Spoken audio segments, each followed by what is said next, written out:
Beautiful. Wow, it's beautiful. It's the first renderings of what we're doing.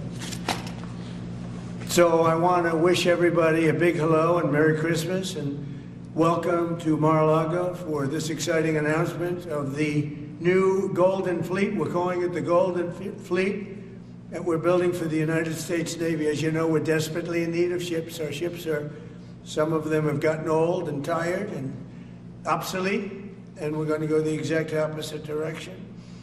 We're delighted to be joined by Secretary of War Pete Hegseth, who's doing a fantastic job, and Secretary of the Navy John Phelan. Marco Rubio is here, who gave a great few words toward the end of last week. He spoke for a couple of hours on what a good job we're doing, which is true. As Commander-in-Chief, it's my great honor to announce that I have approved a plan for the Navy to begin the construction of two brand new, very large, largest we've ever built, battleships.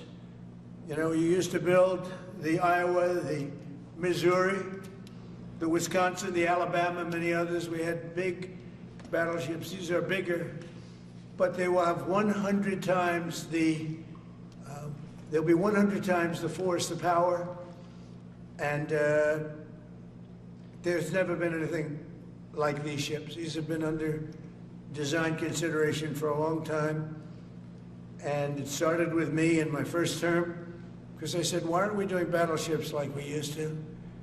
And these are the best in the world. They'll be the fastest, the biggest, and by far 100 times more powerful than any battleship ever built. So if you look at the Iowa, the Missouri, Wisconsin, Alabama, and others, but they were similar in size, some a little bit bigger than the others, but if you take the biggest one, it's 100 times more powerful. They're longer by a little bit, but and they're bigger ships, but they hold much more. They use the word lethality. Battleships are the largest, sturdiest, and most heavily armed vessel built specifically for naval combat. While America has built many new warships over the years, they've tended to be smaller, much smaller, and not conducive to where we are and where we're going, and peace through strength. But including, we've been building aircraft carriers. We're going to be upping that also. We're going to be going to a superior aircraft. We have the Ford class. We're going to be upping that to a different class of aircraft carrier. And we haven't built a battleship since 1994. These cutting-edge vessels will be some of the most lethal surface warfare ships. It will be actually the most ever built other than our submarines. We have submarines which will have, in many ways, even more lethality, and we have many of them under construction. Each one of these will be the largest battleship in the history of our country, the largest battleship in the history of the world ever built. And again, it's 100 times more powerful than the previous Iowa class, it's called. Those are the big ones that you'd see on a show. Victory at Sea. I don't know if anyone's seen Victory at Sea, but it was a classic. They'll help maintain American military supremacy, revive the American shipbuilding industry, and inspire fear in America's enemies all over the world. We want respect. We're going to have it. We already have it. More respected now than we ever were. A year and a half ago, they laughed at us. Now they respect us again at levels that they've never respected us. We envision that these two ships, we're talking about 10, but we're going to start with 2, and we're going to quickly morph into 10. And ultimately, we think it's going to be anywhere from 20 to 25 of these. But we're starting with the first 2 immediately, and we're going to then be very quickly involved with, I think, we're going to do another 8. And then we're going to ultimately, and pretty quickly, have a total of about 20 to 25. We'll make that determination. We envision that these ships will be the first of a whole new class of battleships to be produced in the years to come. From Theodore Roosevelt, the Great White Fleet, you remember that, the Great White Fleet, to the legendary USS Missouri, whose massive guns helped win World War II. America's battleships have always been unmistakable symbols of national power. We stopped making them for whatever reason, I don't know. And I want to congratulate John Phelan, who is your secretary of the Navy. He came to me the first day we met. He talked about battleships, and I said, "You're absolutely on the right track." He said, "Why are we doing other things? We have missiles, which are much more expensive." By the way, these battleships have tremendous numbers of missiles, but they also have guns. And in many ways, guns can do the trick just as well as missiles at a tiny fraction of the cost. Once completed, these new 30 to 40,000 ton plus vessels will be the flagships of the American naval fleet, and there has never been anything built like them. And I just want to be very clear that we're building them here. We're working with others, but we're building them here. We have great Navy yards. We'll be negotiating with some of the companies that are running those yards, taking over the yards. We used to build a ship a day during World War II. Now we don't do ships very much anymore. We do military ships, we do submarines. By the way, we're 15 to 20 years advanced in our submarines over anybody else. That was one of the things that I did in my first term. We make the best submarines by far in the world. We're at least 15 years advanced ahead of anybody else in submarine development. Most powerful, that's right, the most powerful weapon anywhere in the world, undetectable. So the battleships are going to be armed just in terms of guns and missiles at the highest level. They'll also have hypersonic weapons, many hypersonic weapons, state-of-the-art electric rail guns, and even the high-powered lasers that you've been starting to read about. We have lasers where you aim the laser at a target, it just wipes it out. We're going to have, they'll be the most sophisticated lasers in the world, and the most sophisticated laser in the world will be on the battleships that we're building.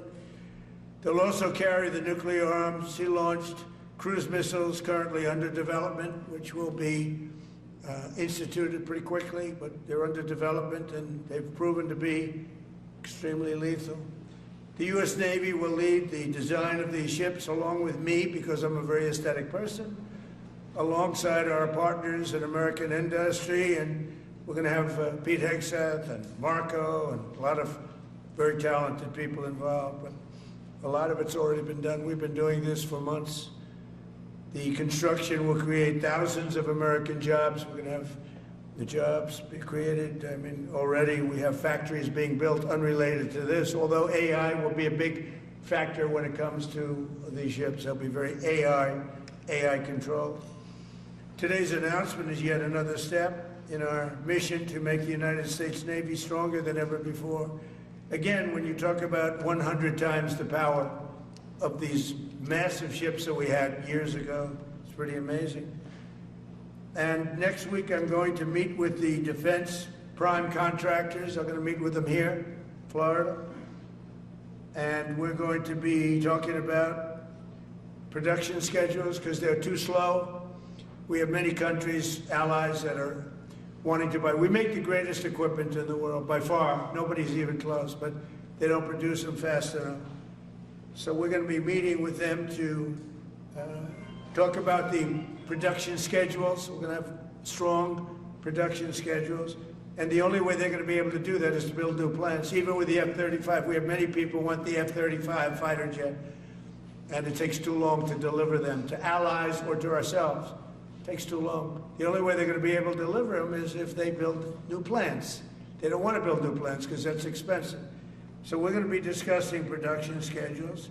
We're going to be discussing CapEx spending. We'll be discussing the pay to executives where they're making $45 and $50 million a year and not being able to build quickly. They're going to make that kind of money. They have to build quickly. Again, we make the best equipment in the world, but they don't make them fast enough.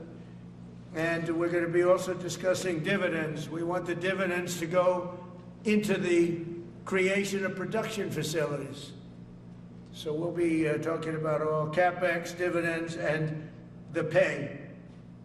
We're also going to be talking about buybacks. They spend so much money on buybacks. They want to buy back their stock. I don't want them to buy back their stock. I want them to put the money in plant and equipment so they can build these planes fast, rapidly, like immediately. I mean, I have sold more planes than any president by far, times probably 20. So every time I go someplace, I sell 100 planes. That includes commercial planes, Boeings, etc., but it also includes fighter jets. And I'm always having to say 5 years, 6 years, 7 years, helicopters, Apache helicopters, many years. India bought them. They want to get them. They don't want to wait a long time. So we don't want to have executives making $50 million a year, issuing big dividends to everybody, and also doing buybacks. And then they say, well, we don't have the money to build the plant. They got to build plants. Plants to make F-35s, plants to make helicopters, plants to make the F-47 new jet. And that's it. And that's what I'm going to be talking to them about. They're going to start spending money on building airplanes and ships and the things that we need, not in 10 years and 15 years. We need them now. And we're strong about it. Last week, the Navy announced a brand new class of frigate, and they're going to be working with the South Korean company. Hanwha, a good company, recently agreed to invest $5 billion in Philadelphia Naval Shipyard. We're opening up the Philadelphia Shipyard. Once a great yard. Now it was a long time ago decommissioned, but now it's reopening. Working with the Navy and working with private companies. The record-setting defense bill I signed last week authorized $26 billion to build new ships, including destroyers and various others. We already have a lot of submarines, as you know, under construction. We're building a lot of submarines. I tell you, to be exact, we have right now 15 submarines under construction or ready to start. And we have, again, the greatest submarine in the world with our technology, like they talk about chips. Well, I would say submarines are a bigger deal than chips. We're at least 15 years ahead of any other competitor. China, Russia, nobody can come close. We're also building right now 3 large aircraft carriers in addition to the ones we have. And we have, actually, interestingly, we have a lot of submarines. How many submarines do we have now altogether, approximately? Sir, over 30 Huh? today. What? Over 30. We have over 30. But these are the super duper subs, and there's nothing like them. So we're going to be doing from 12 to 15 brand new submarines. We have a couple of other things going on. We'll be building other elements of Navy. We'll be fixing up headquarters. We'll be fixing up places for our great sailors to live. And we're going to be working very hard with companies, but we're also going to be penalizing companies that aren't doing a good job. For instance, when they built the Ford, Gerald Ford, the cost overruns were ridiculous. That was done in Norfolk, Virginia. We're going to be talking about that with that company. The cost overruns were out of control. In World War II, the United States built upwards of 4 ships per day. Can you believe it? 4 ships a day, on average. And now there weren't all big warships, but there were ships, freighters, tankers. And it's a tragedy that we allowed this incredible capability just go astray. We don't do that much anymore. We do build our warships, but that's about it. But that's a lot. We're going to restore America as a major shipbuilding power. We're going to ensure the USA is the most powerful fleet anywhere in the world, and long into the future with battleships helping lead the way, and the submarines that, again, nobody competes with us on submarines. So I just want to thank everybody, and I'd like to ask Secretary Hegseth to say a few words, followed by the Secretary, but if you would, Secretary of the Navy. But Pete's doing a fantastic job. By the way, we have drugs are down 96.2% coming into the United States. 92.6 by sea. And soon we'll be starting the same program on land. The land is much easier. But every one of those boats that we knocked out saved 25,000 lives. So we saved 25,000 lives every time we knock out one of those boats with the drugs pouring in, and you just have to see it. I mean, people say, "Oh, gee, do you think it was really drugs?" Well, just take a look. Bags all over the place. That's not fishing equipment. There's no fishing rods on those boats. They move fast. When you see a boat with 4 engines or 5 engines on, going 40, 50 miles an hour, well, they get hit. We save 25,000 lives every single time we knock out a boat, and it's over 96% stopped by sea. We're trying to figure out who the other 4% are, frankly. And we're going to have the same success, but even quicker, because it's much easier on land. If they want to come by land, they're going to end up having a big problem. They're going to get blown to pieces, because we don't want our people poisoned. 300,000 people died, probably last year 300,000. A lot of people say it was 200. Somebody said last night, it was only 175,000 people. That's like 3 stadiums, big football stadiums filled up with people died. But I think the real number is 300,000. We're not going to have that anymore. So we're doing a great job, and we enjoy doing it. Our border is secure. Our country is strong. Trillions of dollars is coming into our country from other countries and companies. They're building factories and plants, including auto plants, all over the United States of America. Without tariffs, they wouldn't be doing anything, although they were very happy with the November 5th election. But it's only because they want to avoid paying tariffs that they're all coming in. And again, the biggest number was $3 trillion in history. That was China many years ago. Now it's $18 trillion, and that's just in 10 months. We think we could hit $20 trillion. That's investment in the United States, including plant and equipment. So thank you very much, and I'll ask Pete to say a few words, and then John. If you have any questions, we'll take them. Thank you. Thank you, Mr. President. Well, Mr. President, you're exactly right. There are no fishing poles, no fishermen, and no fishing boats.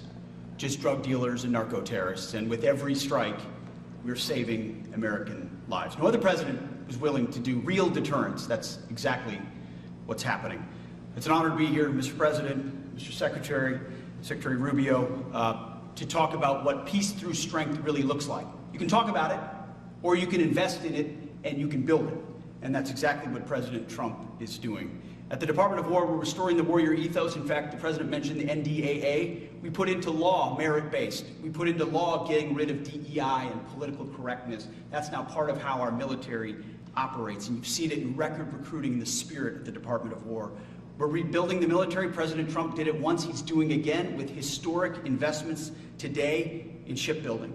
And we're reestablishing deterrence, whether that's at the border, whether it's through Golden Dome, what happened with Midnight Hammer and what Iran found out, those drug boats, and of course the Houthis opening up the shipping lanes. American strength is back on the world stage. And the announcement of the Golden Fleet, anchored by new battleships, the biggest and most lethal ever, accomplishes all 3 of those things and marks a generational commitment to American sea power. Across the entire department, we are developing new operational concepts, deploying cutting-edge technologies, and making major investments, including in our Navy. This is happening in all domains, including space, as the President has talked about before anyone else. So it's the highest of domains and the lowest of domains under sea, and especially today in sea power, that always has to be decisive, has been in the history of America, and will continue to be under the leadership of President Trump. We will make sure that anything that flows from our country and with our allies flows freely and uncontested. New and better ships will provide that deterrent today and for generations to come. This new class, these new investments, will be the types of things that for decades, for centuries, the American people will look back and thank President Trump for having the vision and the willingness to invest right now in capabilities we need today, tomorrow, and long into the future. So, Mr. President, thank you for this investment, and I'll hand it over now to the Navy Secretary. Thank you. Thank you. Mr. President, Secretary Hegseth, Secretary Rubio, thank you for being here on a very consequential day. From my very first conversation with President Trump about serving as the Secretary of the Navy, he's talked about the great Iowa-class battleship and why America doesn't build ships anymore with that kind of offensive firepower that takes the fight to the enemy. During my time in the job, I've talked extensively with our combatant commanders, like Admiral Paparo and Admiral Cooper, and our CNO, Admiral Cottle. And what I've learned is that not only is the President's idea a good one, it's something that Navy desperately needs and now has a formal requirement for. The future Trump-class battleship, the USS Defiant, will be the largest, deadliest, and most versatile and best-looking warship anywhere on the world's oceans. I want to thank the President for his vision to make this game-changing capability for the United States Navy. The Iowa was designed to go on the attack with the biggest guns, and that's exactly what will define the Trump-class battleships. Offensive firepower from the biggest guns of our era. This ship isn't just to swat the arrows. It is going to reach out and kill the archers. And for the first time in generations, we'll have a new leg in America's nuclear deterrence, because the Trump-class battleship will carry the nuclear-armed, sea-launched cruise missile. Striking dominance isn't all that the Trump-class battleship brings to the fight at sea. It has the size and capacity to serve as a flagship for our fleet commanders so that they can command and control naval forces far out to sea. As shown in the series, and the President mentioned it, Victory at Sea, Admirals Bull Halsey and Raymond Spruance commanded the war in the Pacific from their battleship flagships during World War II. Now this new battleship will command everything from warships to drones and everything in between. We're going to make battle groups great again. And this is just one piece of the President's Golden Fleet that we're going to build with the investments he talked about. A new frigate, the right frigate, the one our warfighters have told us they need. More amphibious power for our Marines with new capabilities like the medium landing ship. As part of the Navy's high-low mix, we're moving out aggressively on unmanned vessels with funding from the President's One Big Beautiful Bill to bring options to the fight and pull new, non-traditional defense partners into the American shipbuilding ecosystem. And we're making a generational investment in support ships. Logistics wins wars, and that kind of shipbuilding is the spark that will ignite the industrial base and help power the commercial shipbuilding that the President has called for. Under your leadership, Mr. President, we will have more tonnage and firepower under construction than ever before in our history. Building the President's Golden Fleet means jobs across the United States, now. There'll be work for shipyards everywhere, from Philadelphia to San Diego, from Maine to Mississippi, from the Great Lakes to the Gulf Coast. And for manufacturers that will build components for this battleship in every state. The President has been clear. We must bring back our American maritime industrial might. And he has told me many times that as Secretary of the Navy, it is my job to equip our sailors to win the fight at sea with the finest ships in our history. To conclude, the USS Defiant battleship will inspire awe and reverence for the American flag whenever it pulls into a foreign port. It will be a source of pride for every American when it brings home our brave sailors who will sail defiant, raise their fists, and say, "We are peace through strength." And our adversaries will know when the Trump-class USS Defiant appears on the horizon, American victory at sea is inevitable. Thank you, Mr. President. Now when a conflict arises, you are going to ask not one, but two questions. Where are the carriers and where are the battleships? Thank you. Thank you very much. I just want to mention that John Phelan is one of the most successful businessmen in the country, in our country. Been a tremendous success, and he wanted to do this, and for nothing, he's taken probably the largest salary cut in history, but he wanted to do it. He wants to rebuild our Navy, and you needed that kind of a brain to do it properly. So I just wanted to give you a little information on him, which is probably enough. But one of the most successful men in the country, and he's that because he understands it, and he understands finance in addition to what we're talking about. Somebody who's doing a fantastic job is Marco Rubio, Secretary of State, and Marco maybe say a few words, and then we'll answer some questions. Thank you. Thank you, Mr. President. And I don't have much to add. This is a phenomenal presentation. Thank you, Mr. President. This is American industrial power returning. This is the ability, once again, to rebuild, to have industry in the United States. This is generational in the change, not just in terms of applying American war power, increasing our ability to protect the seas. The U.S. Navy is the single biggest source of peace in the world of all of our forces because it gives us a global footprint.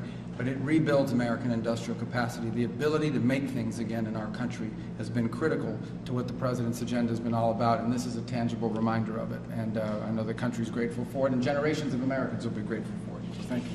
Thank you, Marco. By the way, I think I'd just like to point out that these ships are made of steel as opposed to aluminum. It's a big difference, as you know. Battleships, the great battleships, had 6- and 7-inch steel hulls, and these are going to be likewise made out of very powerful steel. Our steel industry is coming back very strongly, by the way. It's coming back at record numbers, and we're going to be using them for the steel, but as opposed to an aluminum side, which, in all fairness, is not the same. So, John, we're going with all steel, I understand. Yes, sir. And it's going to be something that people are surprised, more expensive, but not even comparable in terms of the importance and the strength. Yeah, please. What's your timetable for these first two ships, and do you see them as a counter Yeah, to we're China? going to start almost immediately, and we'll probably talking about 2.5 years. And in terms of the mission, do you see it as a counter to China? It's a counter to everybody. It's not China. We get along great with China. I have a great relationship with President Xi, and not China. It's just everybody. You don't know who comes along, but we just wanted peace through strength. Hopefully we never have to use them, but there will never be anything built like these. Think of it. Those battleships are incredible. These have 100 times the power. Think of that. I mean, and they were big and they were powerful. You know, I thought about taking some that are in dry dock and changing them, and then when I said that, you know, if we did, would be about, we could increase, if we doubled them, they'd be at like just a tiny fraction of what one of these was. This is the new technology, which is incredible. So we decided pretty early on not to do that. Yeah, please. Mr. President, Julio Rosas with Most Peaceful Media. You just referenced the lower amount of illegal drugs that are coming by sea, and you just said that you're going to start that same program on land soon. Are you just referring to Venezuela, or are you referring to other countries in Latin America? Anywhere drugs are pouring in, anywhere, not just Venezuela. Yes. Speaking of Venezuela, Yeah. oil. What are we going to do with the oil that we have? Going to do with what? The oil that has been seized. The United States seized 1.9 million barrels of oil on December 10th. We're going to keep it. We're keeping it. Where's it? Are we going to sell it or put it in the strategic Maybe oil we'll sell reserve? it, maybe we'll keep it. Maybe we'll use it in the strategic reserves. We're keeping it. We're keeping the ships also. Yeah, please. About Venezuela, sir, have you spoken to American oil companies that have had their assets seized about what a post-Maduro Yes. Venezuela would mean for them, of what coming I have back and restarting all operations? the big ones, yeah. I have. Yeah, please. Why do you feel like this initiative was neglected for so many years, and does this come amidst the rising tensions between the U.S. and Venezuela? We're talking about with Venezuela? Yes. Well, you had a different kind of a president before me. They didn't mind being ripped off. They didn't mind being robbed. They didn't mind drugs pouring into our country. They didn't mind the jails of Venezuela and Trinidad, Nicaragua being emptied into the U.S., where they take over Colorado and other places. I do mind. So you had a different kind of a president. I hope people are enjoying it because we've never been respected more than we are now. Yeah, please. Thank you. Thank you, Mr. President. Were you surprised by the number of photos of Bill Clinton in the Epstein files? And can you commit to their By full... what? And were you surprised by the number of photos of Bill Clinton in the Epstein files? And can you commit to their full release by the end of the year? Some of the victims were protesting that too many of them were redacted. I know there are a lot of people that are angry about all of the pictures of other people, you know, but I think it's terrible. Look, I like Bill Clinton. I've always gotten along with Bill Clinton. I've been nice to him. He's been nice to me. We've always gotten along. Respect him. I hate to see photos come out of him, but this is what the Democrats, mostly Democrats, and a couple of bad Republicans are asking for. So they give you their photos of me, too. Everybody was friendly with this guy. either friendly or not friendly, but they, he was around. He was all over Palm Beach and other places. The head of Harvard was his best friend, Larry Summers, and Bill Clinton was a friend of his. But everybody was. I actually threw him out of Mar-a-Lago, and as a person that was in Mar-a-Lago, I threw him out. Mar-a-Lago, this is Mar-a-Lago. It's the hottest place I think it's the hottest place in the world, but it's the hottest place in Florida. And everybody would come here, he'd come here. We actually threw him out. But no, I don't like the pictures of Bill Clinton being shown. I don't like the pictures of other people being shown. I think it's a terrible thing. I think Bill Clinton's a big boy, he can handle it, but you probably have pictures being exposed of other people that innocently met Jeffrey Epstein years ago, many years ago, and they're highly respected bankers and lawyers and others, and they'll end up, because of guys like Massey, who's a real lowlife, whose polls are down to about 9%, by the way, in the great state of Kentucky. If you look at Kentucky, Kentucky is such a great place, but I don't know, they've got a couple of people in there that are very strange in terms of leadership, but Massey's a loser, and he likes it, and then he works with the Democrats. He's just being used by the Democrats, because what this whole thing is with Epstein is a way of trying to deflect from the tremendous success that the Republican Party has. Like, for instance, today we're building the biggest ships in the world, most powerful ships in the world, and they're asking me questions about Jeffrey Epstein. I thought that was finished. I believe they gave over 100,000 pages of documents, and there's tremendous backlash. It's an interesting question, because a lot of people are very angry that pictures are being released of other people that really had nothing to do with Epstein, but they're in a picture with him because he was in a party, and you ruin a reputation of somebody. So a lot of people are very angry that this continues. A lot of Republicans are angry because of the fact that it's just used to deflect against a tremendous success. Look, we have $18 trillion coming into our country. We have, I believe, we're going to have the most successful economy in history.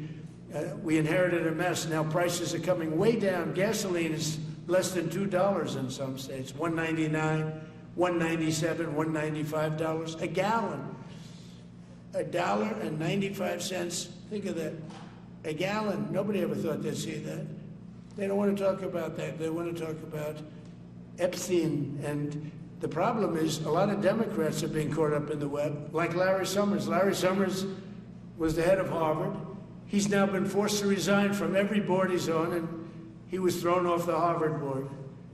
Now he was at Epstein's Island a lot. I wasn't. I never went there, by the way. But fortunately, it's nice. But I never went there. But a lot of people did go there. But instead of talking about the battleships, or instead of talking about most favored nations drugs, we're bringing down drug prices like at a level that has never even been thought of, by thousands. Think of it, by 1,000%, by 1,200, 1,300, 1,400% in some cases. A drug that sells for $10 in London is costing $130 in New York. We're bringing it down to $20, and they're going to go up to 20. So they're going from 10 to 20, which is a doubling. It's a doubling. That's a lot, but it's a doubling. But we're going down to 20. So we're going down, if you can do your own math, but it's 2,000%, 3,000%. It's pretty amazing. And you know, the New York Times had a story about it, a small story, way in the back of the paper. It's the single biggest thing to happen with respect to drugs probably in 50 years. It's never been anything like this. In my first term, I was able to get drug prices down 0.25%. It's the first time in 28 years that they went down. 0.25%. I'm so proud of myself. Now we're doing them 2,000%, 1,500%, 1,200%. That pill that sold for $130 will now be selling, as an example, for $20, because the rest of the world took advantage of us. Without tariffs, I could have never done it. I called up the heads of the countries, as an example. France, I spoke to a very good man, President Macron of France, and I said, Emmanuel, you have to raise your drug prices. He said, no, we will not do that. I said, you have to. I said, no, I don't want to do that. Look, you're asking me if we go to $10 to $20, you're going to come way down to 20. We don't want to do that. Now, in all fairness, no other president even tried. But if they did try, there was actually a fake story in stupid USA Today. I didn't even think they'd make it anymore. I haven't. But I saw a story where Biden was trying to do this. Biden never tried to do it. Biden didn't know he was alive. He never tried to do it. But they're taking it from $10 to $20. So he would say, and the other leader said the same thing. No, we won't do it. I said, no, you're going to do it 100%. They said, nope, we're not doing it. We're not going to double our price. Because, again, if you go from $10 to $20, they're doubling their price. We're coming now, though, from $130 to $20, because we're going to get the lowest drug prices in the world. Whatever the lowest price is called favored nations, we're going to have the lowest price. So I said, no, you're going to. No, I will not do this. Politically, it's unacceptable. I said, Emmanuel, you're going to do it 100%. Please accept it now. Be nice. You're going to do it 100%. No, I will not. I said, yes, you are. He said, why do you keep telling me I am when I'm not? Because if you don't do it, I'm going to put a 25% tariff on everything France sells into the United States of America.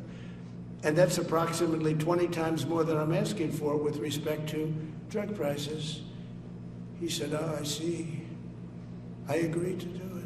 Every other country said the exact same thing. They all said, no, I will not do it. I said, all right, on Monday morning you'll have the 25% tariff, everything you sell. In the case of France, it was wine, champagne, cars, everything they sell. It's 25 to 30 times the price of what we're talking about, at 25%. Every single country agreed. And that was a big problem. The drug companies were difficult, but fine, because we have a certain control over the drug companies. We had no control over these foreign nations. So every single country has agreed to do this. So we will take that pill price down, as an example, talking about not just pills, we're talking about everything. We'll take it down from $130 a pill down to $20 a pill. And the rest of the world will take it from $10 a pill up to $20. It's the biggest thing ever to happen, and it's covered, barely covered in the New York Times, because it's a fake newspaper. Yeah. Mr. President, on shipbuilding, how does the administration plan to ensure that there's sufficient workforce availability as you're producing these ships? Could you speak up? How does the administration plan to ensure there is sufficient workforce availability as you're producing these ships? We're going to have we're going to have tremendous workforce availability. We're also going to have robots helping us. We're going to have a lot of robots helping us because we need it. And because we're going to town, we're building a lot between the AI and the auto plants. So we're going to need robots. We're going to have robots, but that's going to help us. We're going to have a tremendous workforce. And in order to operate you're always going to need people. You know, you can have robots, but you're going to have to get somebody to start those robots, and you're going to have to improve the robots. But we're going to have robotic factories plus manpower. So we're going to have enough. We're going to need the help of robots and other forms of, I guess you could say, employment. We're going to be employing a lot of artificial things, but the beauty is we're going to have more jobs than we've ever had. Just so you know, a number came out the other day. We have more jobs right now in the United States. More people are working right now in the United States than at any time in the history of our country. Think of that. Pretty amazing. So we'll have the help of, mechanical help, if you want to call it that, but we'll have tremendous employment. They'll be paid a lot of money. They'll do better than they ever did. Okay? Mr. President, some may have been expecting a different kind of announcement today, hearing your Secretary of War and Secretary of State here. You mentioned strikes on land in Venezuela more than 15 times, even now, just in your recent remarks. Why should Maduro take your threats seriously? And he can do whatever he wants. What's your end game? Maduro? What's your end game? There's no answer. He can do whatever he wants. I mean, we have a massive armada formed, the biggest we've ever had, and by far the biggest we've ever had in South America. He can do whatever he wants. It's all right. Whatever he wants to do. If he wants to do something, if he plays tough, it'll be the last time he's ever able to play tough. But they sent their prisoners into us. They sent people from jails, prisons. They sent people from mental institutions and insane asylums into the United States. Just walked right in because Biden had an open border policy. What the Biden administration did to our country can never be forgotten. They took in millions and millions, 25 million people over the course of 4 years. Many of those people were murderers and drug dealers, prisoners, rough prisoners. 11,888 murderers. More than half of them killed more than one person. They came into our country. Now, I spoke to Christine Noem today. I spoke to Tom Homan today. He came down to see me. And we had a great meeting. They've done an amazing job. We're getting them out. We're getting them out very fast. But this should have never happened. But Venezuela was one of the... Venezuela took advantage of the open borders that Biden created more than any other country. Tren de Aragua, we had gangs all over. Look, I mean, you have a very weak governor in Colorado. Look what happened in Colorado, where they would occupy apartment houses. And he didn't want to do anything about it because he was scared. Any other questions? Yeah, go ahead, please. So in response to the United States taking sanctioned oil from Venezuela, Colombian President Gustavo Petro criticized the United States by saying, well, the Southwest is stolen land and that it should be returned to Latin America. I just wanted to know what your response to that is. Well, he has to watch because, you know, he's got drug factories. They make cocaine in Colombia. And he's no friend of the United States. He's very bad guy. And he's got to watch his ass because he makes cocaine and they send it into the United States of America from Colombia. We love the Colombian people. I love the Colombian people. They're great people, energetic, smart, great. But their new leader is a troublemaker. And he better watch it. He better close up those cocaine factories. They have at least 3 major cocaine factories. We know where they are. He better close them up fast, yeah. By the way, it's made and sold into the United States. Comes through Mexico. Thank you, sir. You've named Governor Landry to be new special envoy to Greenland. Yeah. How do you, what do you see that role entailing? And is it still your intention that Well, he Greenland called become me, part of and the you know, U.S.? he viewed Louisiana, the Louisiana Purchase. He said, I'm governor of Louisiana. And he said, I would love, I didn't call him, he called me. He's very proactive. He's a great guy. He's a deal guy. He's a deal maker type guy. And we need it for national protection. We need Greenland for national protection. They have a very small population. And I don't know, they say Denmark, but Denmark has spent no money and they have no military protection. If they say that Denmark was there 300 years ago or something with a boat, well, we were there with boats too, I'm sure. So we'll have to work it all out. But he felt very strongly, we need it for we need Greenland for national security. Not for minerals. We have so many sites for minerals and oil and everything. We have more oil than any other country in the world. We need Greenland for national security. And if you take a look at Greenland, you look up and down the coast, you have Russian and Chinese ships all over the place. We need it for national security. We have to have it. And he wanted to lead the charge. So we're making him, Marco, today, a special envoy to Greenland. Greenland's a big deal. Yeah. On Ukraine, can you give an update on the talks that took place this past weekend, and could a trilateral discussion of sort be the next step for Ukrainian, U.S. and Russian delegations? So the talks on Ukraine, Russia are going along. They lost, as you know, 27,000 soldiers last month, mostly soldiers, some people in Kiev, etc., but mostly soldiers. And the talks are going along. And I say that, you know, there's tremendous hatred between these two leaders. Between President Putin, President Zelensky, tremendous hatred, and I hope we can get it done. We are talking, talks are going okay, but, you know, I've solved 8 wars, and Thailand is starting to shape up. You know, they started with Cambodia, they started up again, but I think, Marco, we have that in pretty good shape to have that stopped. So we stopped 8 wars, and I thought this would be in the middle of the pack, but maybe easy, but in the middle of the pack. But there's a lot of hatred between those two people, and when there's hatred, there's, you know. But we stopped one war 38 years, one war 35 years, one war was going on for 32 years. And we stopped, think of it, we stopped a potential nuclear war between Pakistan and India. And the head of Pakistan, highly respected general, he's a field marshal, and also the Prime Minister of Pakistan said, President Trump saved 10 million lives, maybe more, by getting that war. You know, 8 planes were shot down. That war was starting to rage. And he actually said the other day that President Trump saved 10 million lives, maybe more. So we solved all these wars. The only one I haven't solved yet is Russia, Ukraine. Are you still pushing for the Christmas Day deadline with Russia and Ukraine? And have you spoken with Putin or Zelensky or plan to push the deal? I'll do whatever I have to do. I mean, I'd like to see it stop.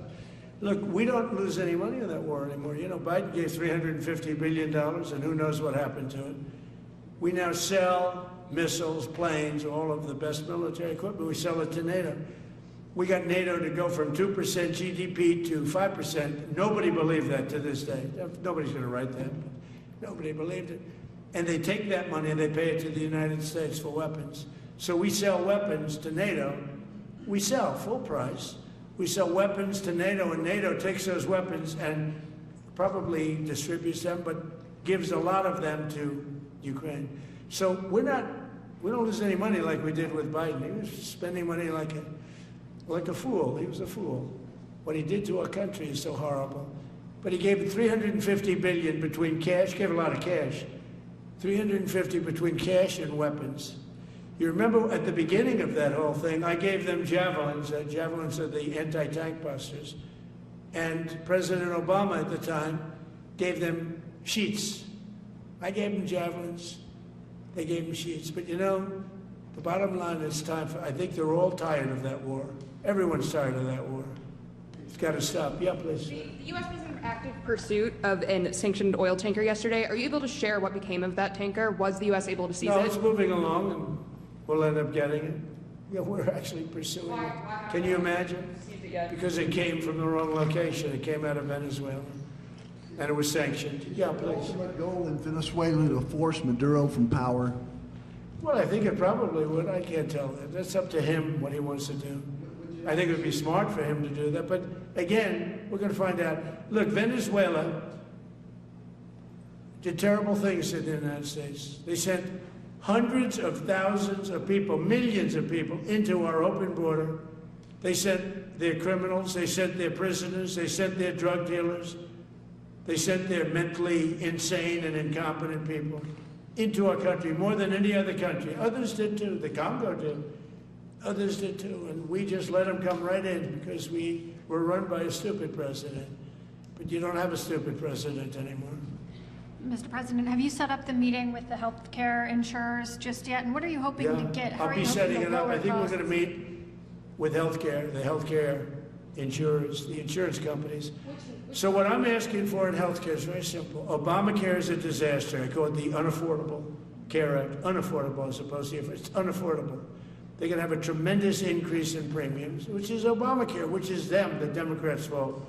They'll try and blame Republicans. It has nothing to do with us. It's the Democrats' fault. What I want to do is we spend hundreds of billions of dollars a year that go to insurance companies. I want that money to go to the people and let the people buy their own health care. And everybody loves it. It's become our issue.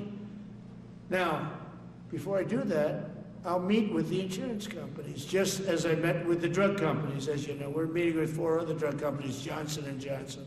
But they've all agreed. We're meeting with them this week. It's coming up. It'll be a similar meeting. They've all agreed. But nobody would have thought the drug companies were going to do what they did, where they're giving away free drugs. And they've been so great, okay? And we have most favored nations. Nobody thought that was possible. I don't think any other president ever tried to get it because they never thought they could. But with respect to the insurance companies, I want to meet. There's essentially 14 of them, 10 big, but there's a total of 14 pretty much, pretty big. And I want to meet with them, and I want to say, I want you to cut your rates way down, way down. And maybe, if they do that, we'll be able to not cut them out. We'll be able to continue to deal with them, which is probably a little easier process. I think the best process is pay the money directly to the people, let them buy their own health care. But I'm going to meet with them the first week back. I do it now, but they're trying to come up with a schedule. They want to meet badly.